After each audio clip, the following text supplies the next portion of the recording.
Corn piles up at U.S. ports as China walks away. Canadian exports surge amid American trade fallout. Across America's heartland, once bustling grain silos now sit overflowing, symbols of a collapsing market. Iowa's farmers, once global suppliers, now burn fuel to dry corn they can't sell. In South Korea and Japan, buyers quietly turn north, lured by cleaner, traceable Canadian grain. And while Washington ramps up tariffs and inspections, Canada uses blockchain and diplomacy to seize markets and doesn't look back. A trade war meant to punish others is crushing America's farmers instead. But how did Canada quietly take what once belonged to the U.S.?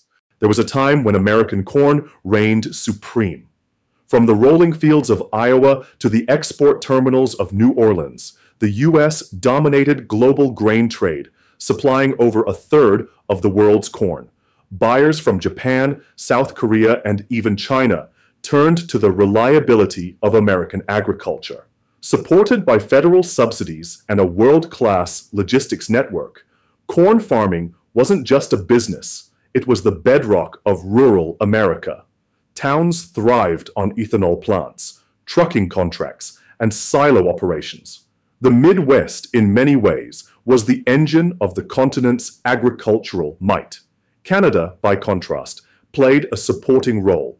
Its corn output was modest, limited by climate, constrained by geography. Canadian exports were often considered niche, catering to domestic processing or specialty demands. For decades, the U.S. looked north not as a rival, but as a minor player. But the ground was shifting. The first cracks appeared quietly. In 2022, the European Union introduced tighter sustainability standards, especially RED2, which excluded GMO products and mandated traceability from farm to port. U.S. corn, heavily reliant on glyphosate and GM traits, struggled to comply.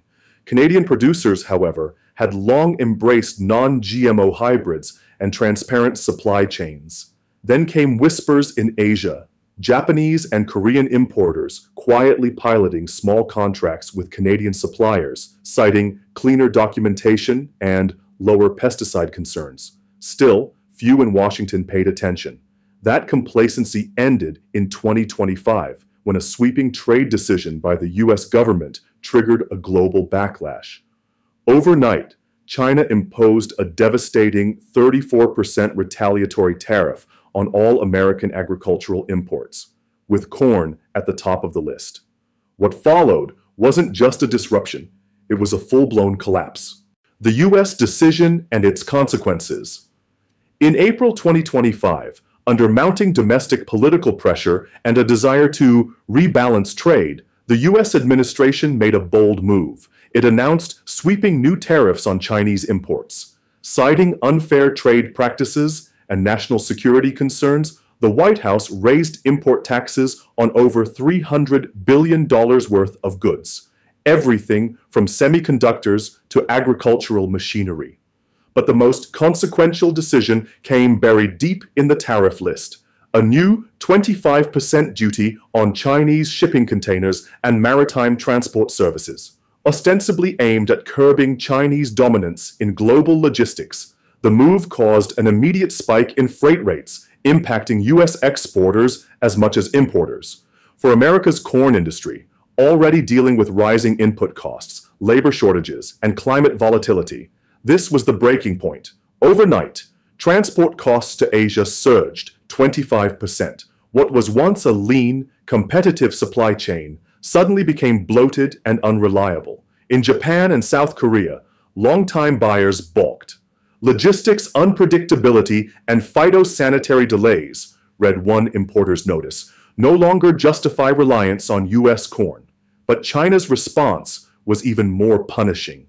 Within days, Beijing retaliated with a 34% tariff on all American agricultural imports. Corn, soybeans, and wheat were among the hardest hit. Contracts worth hundreds of millions of dollars vanished overnight. At the port of New Orleans, over 2 million metric tons of corn were left stranded with no buyers. Some was redirected to domestic ethanol plants, others rotted slowly under tarps. prices plunged to $3.50 per bushel, far below the break-even point of $4.25. Small and mid-sized farms, especially those with limited crop insurance or debt exposure, began to fold. The Iowa Corn Growers Association issued an emergency statement warning of imminent economic collapse in rural communities. Within weeks, ethanol facilities shuttered. Banks tightened credit. Farm equipment auctions, once seasonal events, became weekly rituals. And then came the regulatory squeeze. The USDA's Federal Grain Inspection Service, under new leadership, revised Guideline 918.0.40, increasing inspection standards on residual pesticides. While intended to boost food safety and align with new FDA goals, the timing couldn't have been worse. Testing times tripled, fees spiked 40%.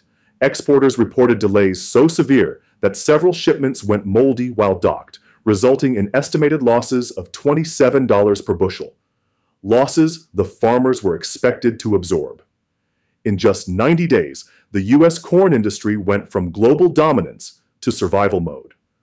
From Indiana to Nebraska, the story was the same.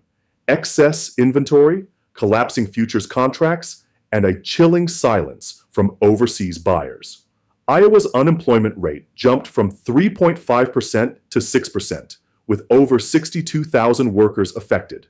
Not just farmers, but truck drivers, ethanol plant workers, dock hands, and bank tellers. America, in its attempt to punish a global rival, had ended up punishing its own heartland. Canada's strategic response. While Washington was making headlines, Ottawa was making quiet moves.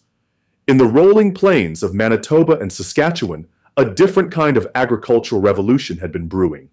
Canadian corn producers, often overlooked, had spent years refining a new approach: non-GMO hybrids, reduced glyphosate use, and a fully traceable supply chain built on blockchain technology.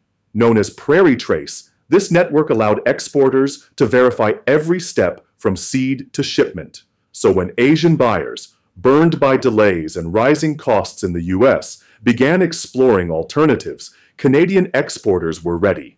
Traceability, no glyphosate residue, and compliance with RED2, Canada had what we were looking for, said a logistics executive from a Korean import firm in a recent interview. Within weeks of the US-China fallout, South Korean firms began signing new contracts with Canadian suppliers. Japan followed suit. Though Japan did increase corn imports from the US by 171,800 tons in late June 2025, it wasn't enough to offset broader shifts in demand. Canadian corn, though priced 22 to 30% higher, offered reliability, safety, and regulatory peace of mind. And that premium became a strategic advantage. Canadian ports, leaner, less congested, quickly adapted to the new demand. Unlike their American counterparts bogged down by tariff-related inspections, Canadian shipments passed EU and Asian checks with minimal friction. Logistics costs were lower too. Without the maritime tax disruptions from Washington, Canadian exporters maintained stable freight rates, reinforcing their position as a trustworthy supplier. What began as a niche opportunity turned into a full-scale expansion. Exports to the EU spiked, with Canadian corn meeting RED2 biofuel standards. Eastern European buyers, once reliant on Ukraine, turned to North America for consistency. And with American producers now seen as volatile and heavily regulated, Canada filled the vacuum with discipline and speed. Behind the scenes, federal agencies worked quietly but effectively. The Canadian Food Inspection Agency streamlined its grain testing protocols. Provincial governments offered low-interest loans to exporters looking to scale. Even private agri-tech startups joined in, providing field sensors and AI tools to help farmers maintain high compliance standards. By July 2025, Canadian corn exports had hit record highs, not because they flooded the market, but because they met the moment. Their grain fetched higher prices, satisfied stricter regulations, and arrived on time. And while American farmers protested outside state capitals, Canadian agricultural firms were hiring. There were growing pains, of course. Infrastructure stretched thin. Some domestic users complained of price spikes due to export prioritization. But overall, Canada achieved something rare in global agriculture, a quiet victory built not on subsidies or slogans, but on standards. One industry insider summed it up simply: while America went to war with the world, Canada just showed up to work. A stalemate, without clear exit. As summer drew on, both countries found themselves locked in an uncomfortable stalemate. In the United States, pressure mounted. Midwest senators demanded bailouts. Farm lobbyists flooded Capitol Hill. The White House floated the idea of easing tariffs, but doing so would risk looking weak, especially in an election year. Meanwhile, storage facilities reached capacity, grain quality deteriorated, and export contracts evaporated one by one. But reversing course wasn't simple. China's 34% retaliatory tariff remained in place, and other buyers, now skeptical of American reliability, demanded additional assurances before returning. In Canada, success came with its own challenges. The infrastructure boom strained rail lines. Domestic processors, like cereal and feed manufacturers, began to feel the pinch as prices soared. "We've become a victim of our own success," one food manufacturer quipped. Meanwhile, U.S. officials accused Ottawa of unfairly undercutting American farmers, a claim Canada rejected, pointing to the transparency of their standards. Diplomatic channels buzzed, but no breakthrough emerged.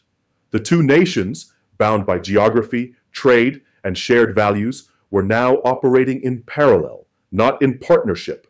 For decades, North American agriculture had functioned as a tightly woven web, but now that web was fraying. Caught in the middle were everyday people: farmers in Des Moines, dock workers in Vancouver, logistics coordinators in Montreal, ethanol plant managers in Nebraska. Their lives, once interconnected by a common grain trade, now felt worlds apart. The market didn't wait. Neither did climate risks or food security needs in developing nations. As global demand surged and supply chains reshuffled, one truth became increasingly clear: North America's agricultural unity was no longer a given. It was now a fragile, unraveling ideal, tested by policy, pricing, and pride. And unless something changed, both nations risked paying the price. Impacts on Canada. On the surface, Canada appeared to be the clear winner in the corn trade shift.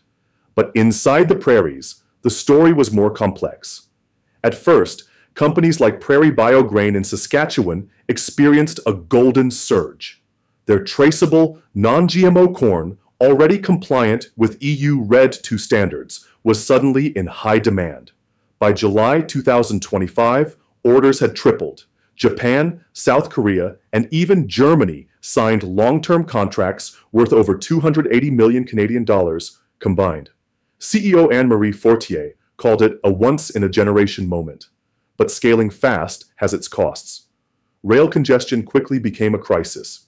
CN and CP Rail reported backlogs of over 20 days in key export corridors. Corn sat loaded in containers for weeks, waiting for trains to arrive. In Manitoba, trucks lined up outside silos for hours, unable to unload. Farmers complained that the newfound success brought logistical chaos, not prosperity. Domestically, the ripple effects were even sharper. Processors who relied on affordable Canadian corn, like feedlots and breakfast cereal producers, were suddenly priced out. The average price of Canadian corn jumped 27% in 3 months. Cattle ranchers in Alberta warned of thinning profit margins. Food manufacturers like Prairie Oats had to raise prices or cut back production. In Guelph, Ontario, a mid-sized pet food manufacturer canceled a $4 million expansion plan due to rising input costs. "We support Canadian agriculture," said the owner, "but we're now competing with Tokyo and Berlin for our own corn." Even at the government level, concerns rose. Provinces like Quebec and Ontario began lobbying Ottawa to place limits on export volumes to stabilize domestic supply. But in a globalized market, protectionist measures risked triggering backlash from buyers who now trusted Canadian consistency. What had started as a quiet triumph now showed the fragility of rapid success. Canada, once an underdog, was now being tested not by failure, but by the strain of becoming indispensable. Impacts on the U.S. In the rural town of Storm Lake, Iowa, the loss wasn't measured in headlines. It was measured in silence. Weeks after the China tariff response, the local elevator stopped taking new corn deliveries. With nowhere to store their harvest, farmers like Mike Anderson had to make a brutal choice: let the corn dry in the field and risk rot, or pay to store it privately, at triple the usual cost. Anderson chose neither. "We dissed it under," he said. 200 acres, just gone. Cheaper to lose the crop than pay to save it. Storm Lake isn't alone. Across the Corn Belt, stories like this multiplied. Ethanol plants halted production. Co-ops laid off staff. Local banks reported a rise in farm loan defaults. Even rural schools began tightening budgets as agricultural tax revenues dried up. But the pain didn't stop with farmers. In Kansas City, a grain inspection company furloughed over 80 workers due to collapsed export volumes. In Chicago, a global shipping firm redirected contracts to Canadian terminals. At Walmart, food prices edged up slightly. The indirect effect of disrupted commodity flows and rising costs in logistics and storage. For American consumers, the damage wasn't always visible, but it was there. In the price of corn-based products, in less stable supply chains, in lost economic momentum. For the agribusiness giants, diversification helped cushion the blow, but for small towns whose lifeblood was the grain economy, there was no plan B. Even the tech sector felt it. Several agri-tech startups developing tools for GMO precision agriculture lost investor interest as the global market shifted toward traceable, non-GMO systems. Venture capital dried up, startups folded. In Washington, lawmakers bickered over farm subsidies and stimulus packages, but in the countryside, time wasn't on anyone's side. Every week that passed meant another contract lost, another acre abandoned, another neighbor leaving town. And for farmers like Anderson, the real cost wasn't just financial. It's pride. It's knowing you fed the world, and now you can't feed your own family. North America stands at a critical juncture. The once seamless flow of agricultural goods between the U.S. and Canada now runs through fractured trust and shifting alliances. While Canada struggles to manage a sudden rise to prominence, the U.S. is grappling with the fallout of policies that backfired on its own farmers. Diplomatic talks drag on. Markets remain volatile. The cornfields of Iowa and the rail yards of Manitoba may be thousands of miles apart, but their futures are now tangled in a contest neither side fully controls. What began as a trade dispute has become a test of resilience, of policy, and of partnership. In the race to define the future, will North America win together or fail apart by going it alone? Are you American or Canadian? Share your story and your perspective in the comments below.